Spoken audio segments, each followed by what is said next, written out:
በስመ አብ ወወልድ ወመንፈስ ቅዱስ አሐዱ አምላክ። አመሰብኡ ለወርኃ ሰኔ በዛቲ ዕለት ኮነ ሰማዕተ ቅዱስ ወክቡር መዋኢ አባ አበስኪሮን ዘምሀገረ ቃሌን። እንደ አምላክ በሚሆን በአብ በወልድ በመንፈስ ቅዱስ ስም ሰኔ 7 በዚህች ቀን ቃሌን ከምትባል ሀገር ቅዱስና ቡሩክ ድል አድራጊም የሆነ አባ አበስኪሮን በሰማዕትነት አረፈ። ይህም ቅዱስ ከእንዴናው ገዢ ከአርያኖስ ጭፍራ ውስጥ ነበረ። የከሃዲው ንጉሥ የዲዮቅልጥያኖስ ስለ አምልኮ ጣዖት የሆነች የትእዛዙ ነገር በደረሰ ጊዜ ወዲያውኑ ይህ ቅዱስ በሕዝብ መካከል ተነስቶ ንጉሡን ረገመው፣ ጣዖታቱንም ሰደበ። ወታደር ስለሆነም ያሰቃየው ዘንድ ማንም አልደፈረም። ነገር ግን በንጉሥ አዳራሽ ውስጥ አሰሩት። መኮንኑም ወደ ሀገር አስዩጥ በሄደ ጊዜ ወደ ንጉሥ ላከው። ከእርሱም ጋር ሌሎች ወልፍዮስ፣ አርማንዮስ፣ አርኪያስ፣ ጴጥሮስ፣ ቀራኔዎስ የተባሉ ነበሩ። እሊህም ክብር ይግባውና ስለ ጌታችን ኢየሱስ ክርስቶስ ደማቸውን ሊያፈሱ ከአባ አበስኪሮን ጋር ተስማሙ። በንጉሡም ፊት በቆሙ ጊዜ በጌታችን ታመኑ። ንጉሡም ትጥቃቸውን ይቆርጡ ዘንድ በየአይነቱ በሆነ ስቃይም እንዲያሰቃዩአቸው አዘዘ። ንጉሡም እንዳዘዘ አደረጉባቸው። ከሊህም ከአምስቱ ግን ራሶቻቸውን የሚቆረጧቸው አሉ፣ የሰቀሏቸውም አሉ። እንዲህም ገድላቸውን ፈጽመው የሕይወት አክሊልን ተቀበሉ። የከበረ አበስኪሮን ግን ታላቅ ግርፋትን እንዲገርፉ ታዘዘ። ከዚያም በኋላ ከራሱ እስከ አንገቱ ቆዳውን እንዲገፉ በፈረስ ጅራትም አስረው በከተማው ውስጥ እንዲጎትቱ አዘዘ። ይህንም ሁሉ አደረጉበት። ከዚህ በኋላ በብረት ምጣድ ውስጥ አድርገው በላዩ አፉን ዘግተው ተሸክመው ወስደው በውሽባ ቤት ማንደጃ ውስጥ ጨመሩት። በስቃዩም ውስጥ ሁሉ የእግዚአብሔር መልአክ ወደ እርሱ ይመጣና ያጽናናው ነበር፣ ያስታግሰውም ነበር። ያለምንም ጉዳትም አድኖ በዳና ያስነሳውም ነበር። ከማሰቃየቱም በደከመ ጊዜ ከስራየኞች ሁሉ የሚበልጥ በስራይም ወደ አየር ወጥቶ ከአጋንንት ጋር የሚነጋገር ስራየኛ አመጣ። እርሱም የውሽባ ቤቱን ዘግተው ሽንት እንዲረጩበት አዘዘ። እንዲሁም አደረጉ። እባብንም ይዞ በላዩ አሾከሾከና ለሁለት ክፍልም ሆኖ ተሰነጠቀ። መርዙንና ሆድ ዕቃውንም ወስዶ በብረት ወጭት አድርጎ አበሰላቸው። በውሽባ ቤቱ ውስጥ ወደ አባ አበስኪሮን አቅርቦ ያንን መርዝ ይበላ ዘንድ ሰጠው። ቅዱሱም በላ። ግን ምንም ጉዳት አልደረሰበትም።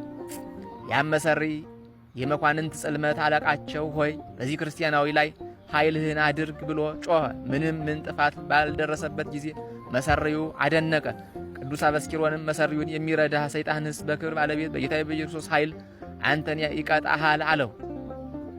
ወዲያውኑ ጥሎ የሚያንከባልለው ክፉ ሰይጣን ተጫነበት። ክብር ይግባውና በጌታችን በኢየሱስ ክርስቶስ እስከታመነ ድረስ አሰቃየው። መኮንኑም የመሰሪውን ራስ ይቆርጡ ዘንድ አዘዘና በሰማዕትነት ሞተ። በቅዱስ አበስኪሮን ላይ ግን ቁጣና ብስጭትን በመጨመር ጽኑ ስቃይን አሰቃየው። አባለ ዘሩንም እንዲቆርጡ አዘዘ። እርሱ ግን በመከራ ሁሉ እግዚአብሔርን ያመሰግን ነበር። ከዚህ በኋላ ራሱን በሰይፍ እንዲቆርጡ አዘዘና ቆረጡት። የድል አክሊልን በመንግሥተ ሰማያት ተቀበለ። ከቅዱስ አበስኪሮን ተአምራትም አንዱን እንነግራቸዋለን። በግብፅ በደቡብ በስሙ የታነጸች ቤተ ክርስቲያን ነበረች። ካህናቷም ክፉ ሥራ የሚሰሩ ክፉዎች ነበሩ። ቅዱስ አበስኪሮንም ክፋታቸውን ተመልሰው ንስሐ ቢገቡ ብሎ ጠበቃቸው። ባልተመለሱ ጊዜ ግን የንዳድ በሽታ አምጥቶ ሁሉም በአንዲት ጊዜ ሞቱ። ከዚህ በኋላ ቅዱስ አበስኪሮን ተቀምጦ የላይ ግብፅ የሆነች ብያሁ ወደምትባል ሀገር ደረሰ።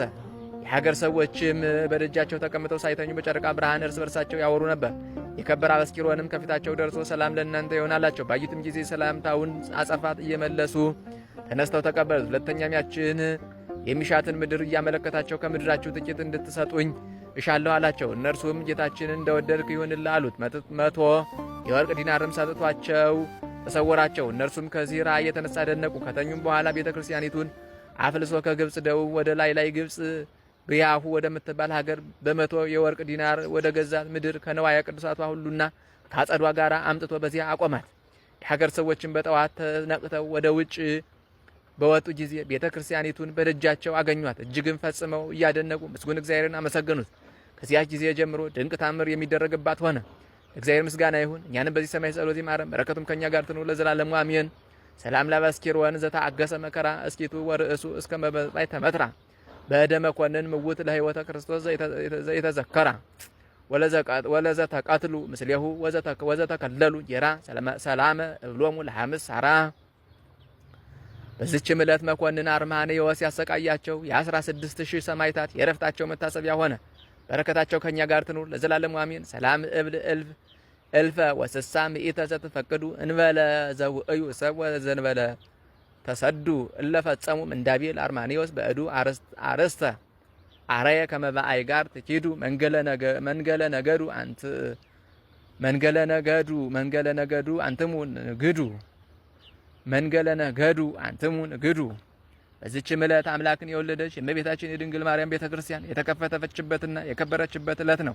እርሷም ዌላ በሚባል አደባባይ ያለች 3 ዓመት ከ6 ወር ተዘግታ የኖረች ነበረች።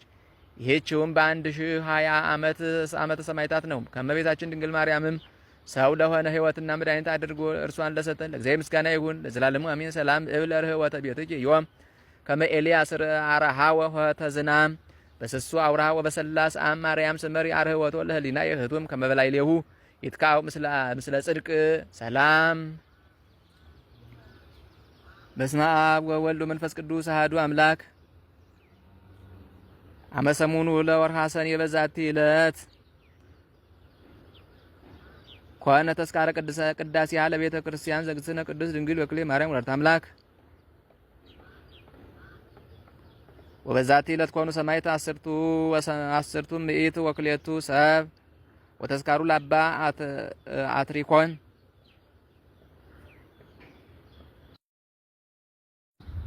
ዛቅረብኩ ማይሌታ ዘኪራ ኢላፈም ለተጸምዱ ከዘልፈ ለላነብ ተወግብ ዘሪት መጻፍ እንተረሰይ ከግዚኦ ጸሪቀ መብለት ወቁ በመላቡ ብላ ዘተርፈ ነቢያት ቅዱሳን ሐዋርያት ሰባክያን ሰማዕታት ጻድቃን ደናግል አዲው መነኮሳት ሄራን ባረኮ ባይዛቲ መካነስ ካረጋዊ ላይ ገምነው ሕፃን ለተጻፈው በቅርታሱ ለዛ ጻፈው ዘ ይደርስ ለዛ ነው ለዘርጎም በልሳን አዲስ ለሰማ ቃሉ በዝነ መንፈስ በጸሎተ እሙ ማርያም አራጅተ ሁሉም ባይ ስቡር የማረነ ኢየሱስ ክርስቶስ ሰላም ለክሙ ጻድቃን ወሰማዕታት ላይ ረፍኩሙ በዛቲ ዕለት መዋያን ዓለም አንተሙ በብዙ ትዕግስት ሰአሉ ቅድመ ፈጣሪ በኩሉ ሰዓት እንበለንሳ ኪያነ ይንሳአነ ሞት ሰላም ለክሙ ጻድቃን ዛቲ ዕለት ሰላም ለክሙ ጻድቃን ዛቲ ዕለት ኩልክሙ እድ ወአንስ በባስማቲክሙ ቅዱሳነ ሰማይ ወምድር ማኅበረ ሥላሴ አንትሙ ትዝክሩነ በጸሎተክሙ በእንተ ማርያም እሙ ተማይጸነ በክርስቶስ ሥጋው ወደሙ